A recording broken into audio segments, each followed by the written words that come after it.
All right, bro. I gotta fix something for this soon. But I wasn't even gonna record a reaction video today, but I saw this interview from young Chris, and I was just a little too curious, a little too interested, if you will. Young Chris is a relatively underground rapper who blew up back in, I want to say, 2020 on like TikTok, etc., like that. You know, he had a lot of success there, but in between, something somewhere happened, and this nigga got into something with his label or some disagreements or whatever. Recently, he's also dropped this Free Young Chris on the Free Uzi beat. That's never a good sign. You get what I'm saying? This right here, free. That's never a good sign, bro. That's never a good sign. And I haven't known what's been going on. Albums have been taken off streaming platforms and stuff like that. I don't know what's going on, but we might actually get an explanation in this interview by DJ Small's eyes. So let's just take a look. Speaking of a record label, speaking of a manager, did you have one at one point? Yeah, I did. From I say 2021 to 23, like 23, probably early 24. And what record label was that? Columbia Records. And what happened with that situation? Nah, we just fell out. I think it was just like, it was more so like a situation where like, okay, boom, the album Everyone Hates Chris 2. I wanted to drop that after Virality. Virality was a studio album, or really like an EP that I put out with Columbia Records. And I wanted to put out Everyone Hates Chris 2, a different version of what I released back in 2024, June 14th. But still, Everyone Hates Chris 2. I wanted to put that out. They was giving me, bullshit like, it's not the time you should put out singles, shit like that. And then even when I would put out singles, I'm putting out shit that I don't like. It just felt like I was a puppet at that point. I felt like terms sold my soul. Like, I never sold my soul, like, the way y'all think. But in terms of that, I think it was just like a sellout moment. I was like, oh no, I can't do this shit no more. So I just ghosted them niggas. I'm gonna be honest. Like, I just Nigga, oh my god. First of all, having a manager outside of your label is definitely a good move. And I think at the height that Chris was at back then in 2021, I think at that time he could have stayed independent if he had like a good manager. I think that manager would even recommend that option. You feel what I'm saying? But they definitely did help a lot on the Virality project. You feel what I'm saying? And Virality does have some decent numbers and stuff like that. It's interesting though that they wanted him to do more singles and stuff. I don't know exactly what their plan was. He did definitely do that for a little minute there. As you see here, Virality released in 2022, and then he just kept releasing singles. But I think, maybe they wanted more singles. But in 23, he had a lot of singles though. We have here 1, 2, 3, 4, 5, 6, 7, 8, 9 singles in 2023 alone. So I really don't know what happened there, honestly. But I think a manager could have definitely helped him out there. If he had a manager outside of his label, I think. But hey, who knows? straight ghosted him, cut him off, and then cut ties straight up. And then ever since then, I've been chilling for real. So speaking of cut ties, just for clarification, Nigga, how the fuck does that work, bro? Don't you got contracts with these niggas, bro? like, was there paperwork to end all this, or you're still attached to them paperwork wise? You just have been ghosting them, or cutting ties on your own merit, so to speak. I honestly have no idea, because like on the website, if you look up Columbia Records, they have a whole list of artists that's on their roster, and I'm not on that list because I don't talk to them. But contractually, possibly, but until What the fuck does this nigga mean, possibly? Nah, that's not right. That's not right. Hold on. Until they come through Bro, that's not right, bro. What do you mean possibly? No, that's gonna bite you, bro. with the papers and try to serve me and shit. Like I don't, until they do that, like you feel me? Got it. And what about on the management side of things? You did have a manager at one point. Yeah, I did have a manager. Care to share who that was? Yeah, it was Or that was outside of the label. Bro. Dre the Mayor and Pusha T. That was my managers. Linked up with them 2021 after Blood on Drake, the Mayor, and Pusha T. Aren't they in? Hold on.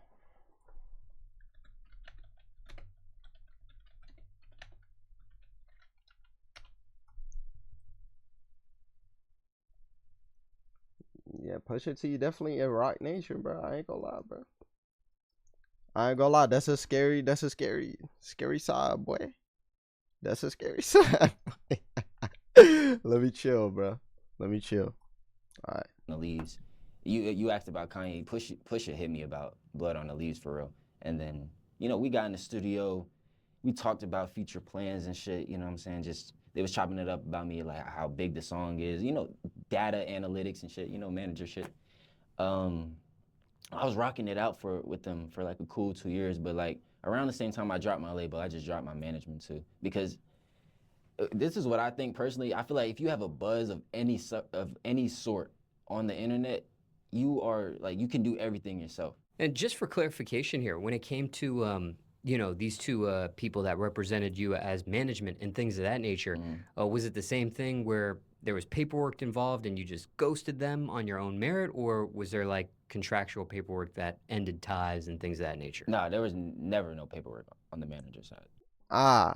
So he didn't really have a manager for real, like more like mentors. You know what I'm saying? It was just verbal agreement, 20%, shit like that. Nothing formal. And when it came to cutting ties with them, did you leave on no terms, good terms, bad terms with these people? I would say good terms, cause I came to them as a man, even though I was much younger, but I came to them as a man, like, yo, I don't think this is gonna work out, and I think they understood that.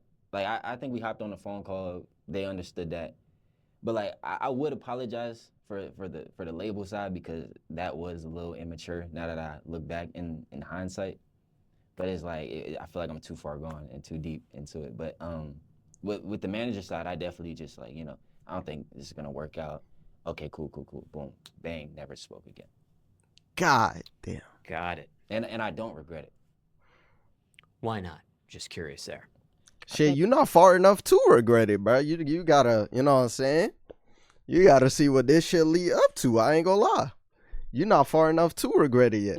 Like I said, like they came to me because of what I had. I didn't ever come to them. He definitely can get out of this, but shit, you gotta blow some up. You know what I'm saying? Yeah. Make some motion. And if I could build it once, I could build it again and again and again and again.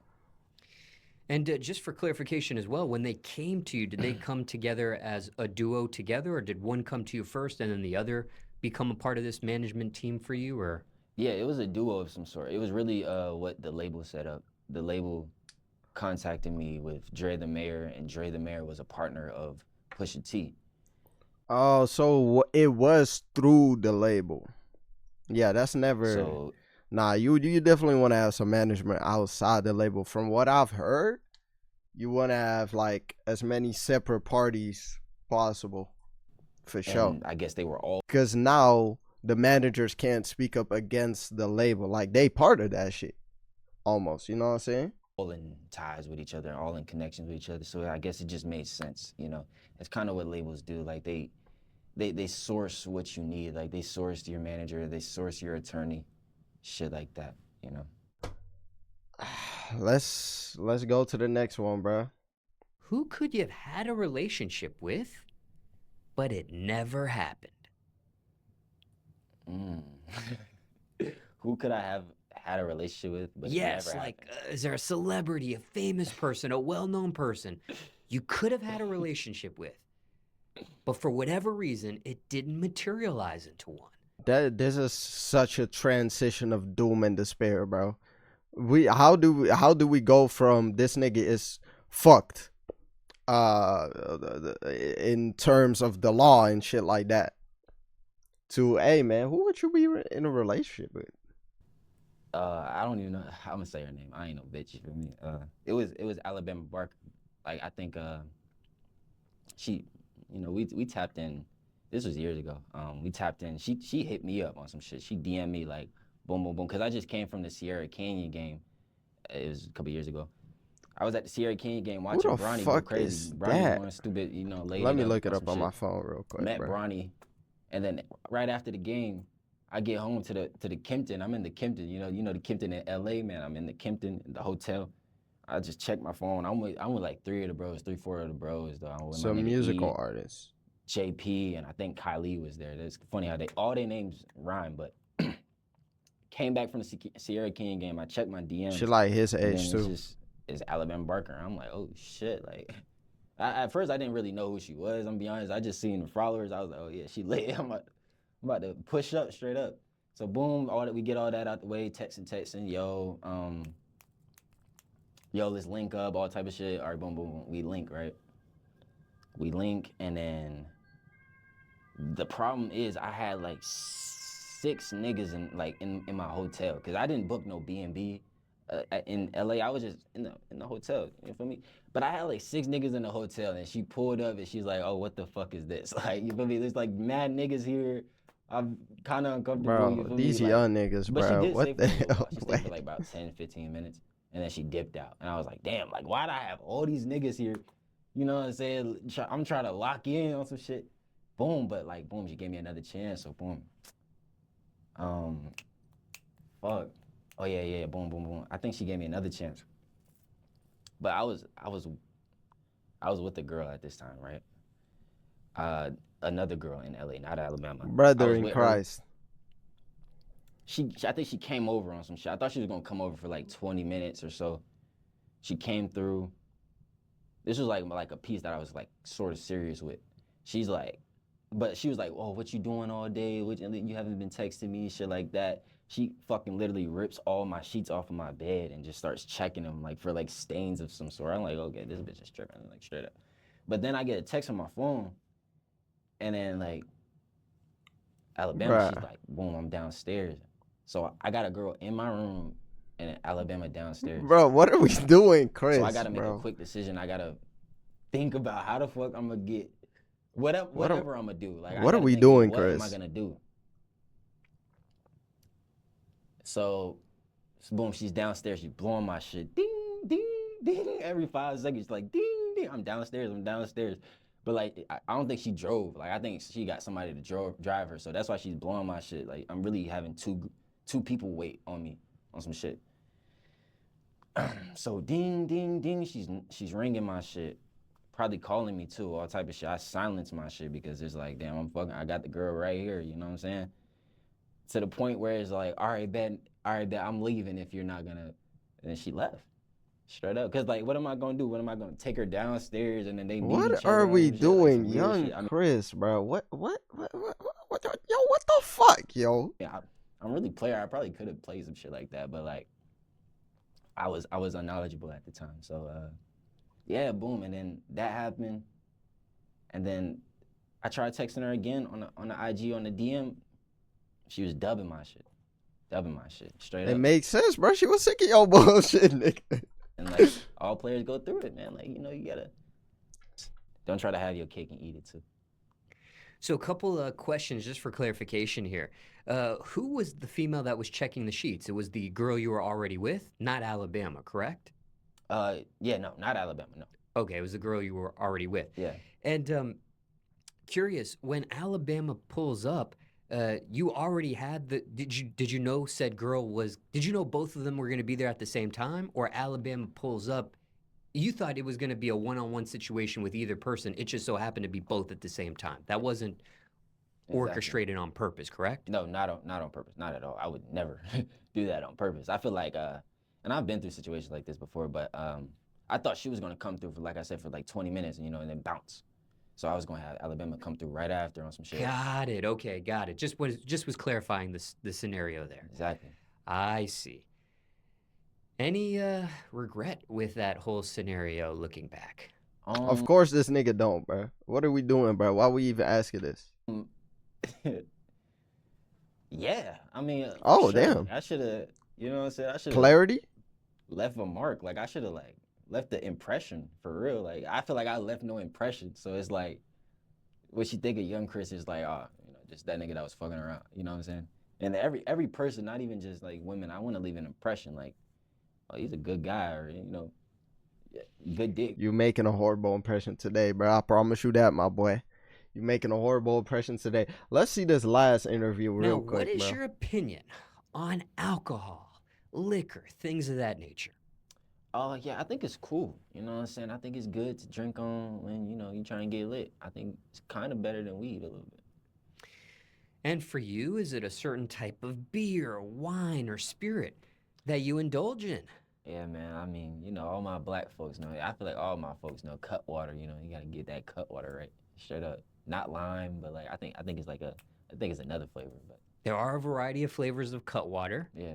Any particular one? I mean, I only know lime, so I'm gonna say lime. Okay. Now, and just curious here, when's the last time you experienced that? Lime Cutwater. Probably 2 days ago. I'm not even gonna lie. Well, there's a new ready-to-drink cocktail that the audience wants to get your opinion on. Okay. Go ahead and open that lid in front of you to unveil it. Grab that can, and let's get your first impression on this new product, starting with the packaging itself. All right, let's get it. Starting with the packaging. Yes. 3, 2, 1. Okay. I'm gonna set it right here. All right. Jalapeno yacht water. I like this packaging. I'm not gonna lie. Like the green top on it. I think the colors are cool. This remind me of Memphis Grizzlies a little bit. Like for some reason, like the retro. Bro, I ain't gonna lie. Hold on, bro. Because we really asking some bullshit right now, bro. Do not piss me off, bro. Holy shit. Let's see. God damn, they yap about this fucking drink for a minute, boy. All right. Now, when it God comes to damn, Little boy. Yachty, who fully endorses this product at this point, you obviously have a connection with him. Yep. You actually have a song with him. Yep. And care to share the name of that song for those that just hearing about it for the first time here? Yeah, it's called Damn Homie. Now, what's the status with you and Little Yachty these days? Shit. I mean, nothing much. Like he's focused on his concrete boy shit. I'm focused on my shit, and obviously his drink. You know what I'm saying? So, we just out our own ways. But even though you have that connection with him, even though you have a song with him, again, that had no bearing on your opinion here. No, not at all. No. So I mean, like I said, I don't speak to him. So. Now, just curious, how did that collaboration even happen? Can you take the audience back to that creation there, Once Upon a Time? Yeah, for sure. So, I mean, Yachty, he actually DM'd me a long time ago, but I didn't see it. For some reason, I didn't see it. Like, my DMs didn't show me fucking Lil Yachty in my DMs, right? I didn't see it, but I made the song Damn Homie, and we was thinking, who would be good on it? You know what I'm saying? Me and my team at the time, we was thinking, who would be good on it? Lil Yachty, boom. So we had, because I think Lil Yachty's producer or some shit, I think he made the beat on some shit. So it was just like an easy connect. So we connected through the producer. Yachty trying to get on this, boom, we got on it. Got right.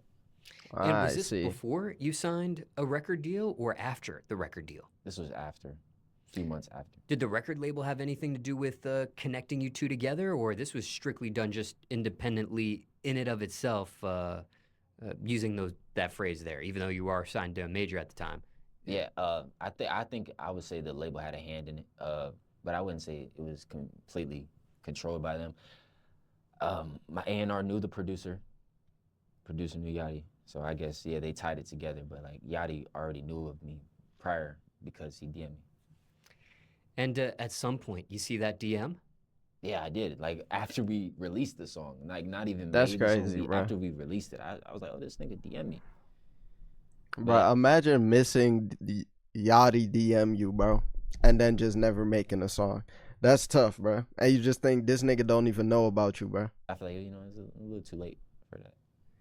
And curious, when you mentioned DM, there are several platforms out there, social media-wise. Which platform was this personally here that you're speaking IG, of? come on, It's bro. Instagram. What type of questions this nigga asking, bro? Don't piss me off. And was that collaboration done in the studio together with him, or was that sent off digitally? And Nah, yeah, he just sent the verse. Yeah, he made a TikTok to one of my songs after he finished the verse, but I think he deleted it later on. so, have you ever had a chance to meet him in person yet? I did, but like I said, man, I was a kid at the time. I was reserved. I didn't even know what to say. I was starstruck. I was like, I'm gonna be honest. Like, I was like, damn, I get that. Lil Yachty, like right in front of me. Now, if I could go back, I met Uzi too. It was like a lot of situations that I've been in that like if I could change, bro, I would definitely go back and be like, yo, I'm gonna say this. But it's like sometimes things just happen so quick, and I'm like, oh, I don't even know what to say. Yo, I kind of get that, bro. That was kind of the situation when I was performing for Laser Dim shit, bro. When we was face to face with that nigga, bro. Shit, I don't even know what to say, bro. I was just chilling in my corner, bro. I ain't even gonna lie, bro. So you met him one time. One time. And that's the only collaboration of you two. No other unreleased material between you two. Nope. I still like a drink though. Anything you want to say to Lil Yachty if he's watching or listening to this interview? Make sure Gio's okay, man. For real, no cap. We done seen some crazy shit about Gio, but yeah, man. Yeah, but yeah, I like your drink though. Your drink goes stupid. Fact, your drink goes stupid. All right. Anything else here? Nah, man. It's big young Chris, man. You already know the vibe. And just for transparency, I'm not personally sponsored by this person, brand, or product. This was purchased just for you to taste test and review. So you have no shares in this? I do not know. I actually went and purchased that just for you here. Okay. For this interview. I believe you. I kind of had the thought that you kind of had something in this, but I do not have a finger in this. No, sir. I take your word for it. This is good though. Still. All right, that was young Chris. I'm not gonna lie, bro. Like, yeah, he does. He might be in some waters, bro. He might be in some hot waters. I'm not gonna lie to you. The shit that he was saying does not seem great. I won't even lie to you, bro. This shit does not seem great, but maybe it's fine. Maybe who knows? Maybe it's fine, but normally when you're signed to a label, especially if then what's it called, let's say after this he has like a second blow up type of moment and he really catches some traction and shit like that, they're definitely gonna come back for that bag for sure, bro, for sure. So I hope he stays wary of that, and you know what I'm saying, hope he'll be good and shit like that. I wish the best for young Chris, bro. I love his music and shit like that. And that was it. Peace out.